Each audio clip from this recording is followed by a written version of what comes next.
जितपछि रविन्द्र ढाटले भावुक हुँदै भने, यो कुनै खुसियाली मनाउने समय होइन, किनभने यति बेला मेरो देश दुःखबाट गुज्रिएको छ।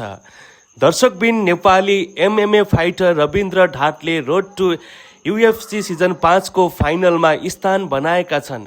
चीनको साङ्घाईमा शुक्रबार भएको वान्टरवेट विधाको सेमी फाइनलमा उनले न्युजिल्यान्डका अपराजित फाइटर कासिब मर्डोकलाई पराजित गर्दै फाइनलमा यात्रा तय गरेका छन्। बजाङ्गी बाघ उपनामले परिचित रविन्द्रका लागि यो जित नेपाली एमएमए को इतिहासमै महत्त्वपूर्ण उपलब्धि हो। उनी रोड टु यूएफसी को फाइनलमा पुग्ने पहिलो नेपाली फाइटर बनेका छन्।